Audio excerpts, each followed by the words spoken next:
सोलापूरमध्ये पंतप्रधान नरेंद्र मोदी आणि उद्धव ठाकरे यांच्यामध्ये काल टीकांची आणि आरोपांची जुगलबंदीच पाहायला मिळाली। उद्धव ठाकरे यांची शिवसेना नकली आहे असा हल्लाबोल पंतप्रधान नरेंद्र मोदी यांनी सोलापुरातल्या सभेतून केलाय। तर शिवसेना नकली म्हणायला ती काय तुमची डिग्री आहे का असा सवाल आणि असा पलटवार उद्धव ठाकरेंनी केलाय। तसंच शिवसेनेचा दणका काय असतो हे 4 जूनला महाराष्ट्राच्या मतपेट्या उघडल्यावरच कळेल असा इशाराच ठाकरेंनी मोदींना दिलाय।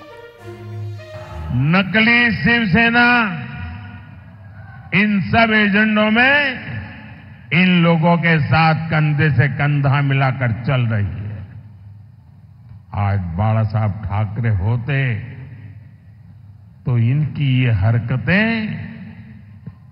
बहुत दुखी करती और आज भी उनकी आत्मा जहां भी होगी सबसे ज्यादा दुखी उनके इन कारनामों से होती होगी। आणि पुन्हा एकदा सांगतो मोदीजी, तुम्ही आम्हाला जे नकली म्हणून हिणवता आहात, नकली शिवसेना म्हणाला, मी परत सांगतो, नकली बोलायला ती तुमची डिग्री नाही आहे, ही असली शिवसेना आहे। आणि या शिवसेनेचा दणका काय असतो तो तुम्हाला 4 जूनला महाराष्ट्राच्या मतपेट्या उघडल्यानंतर कळेल। दरम्यान जिवंत असेपर्यंत देशाचं संविधान बदलणार नसल्याचं नरेंद्र मोदींनी कराडमधल्या सभेतून रोखठोक सांगितलंय।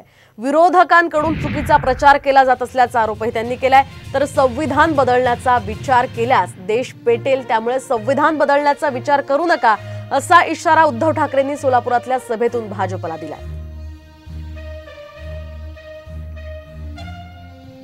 जब तक मोदी जिंदा है,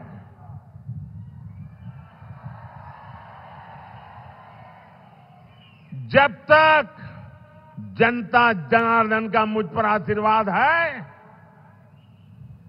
धर्म के नाम पर आरक्षण लाने की आपकी कोशिश, संविधान को बदलने की आपकी कोशिश मेरे जिंदा रहते आप नहीं कर पाओगे, लिख के रखना। ज्या महाराष्ट्राच्या सुपुत्राने डॉक्टर बाबासाहेब आंबेडकर ज्यांना आपण महामानव म्हणतो, दैवत, एक साधा दलित कुटुंबामध्ये जन्मलेला माणूस एवढा बुद्धिमान होऊ शकतो आणि देशाची घटना लिहू शकतो आणि त्या घटनेवरती आम्ही देश चालवायचा नाही होणार। महाराष्ट्राच्या सुपुत्रांनी लिहिले, एका साध्या माणसाने लिहिलेली घटना, मोदीजी तुम्ही त्याच्यासाठी म्हणून तुम्ही बदलायला निघालेले आहे। भाजपामध्ये जर का हिम्मत असेल तर ज्या घटनेवरती हात ठेवून तुम्ही शपथ घेतली त्या घटनेला, ती घटना मोडण्यासाठी पुन्हा हात लावून बघा, संपूर्ण देश पेटून उठल्याशिवाय राहणार नाही।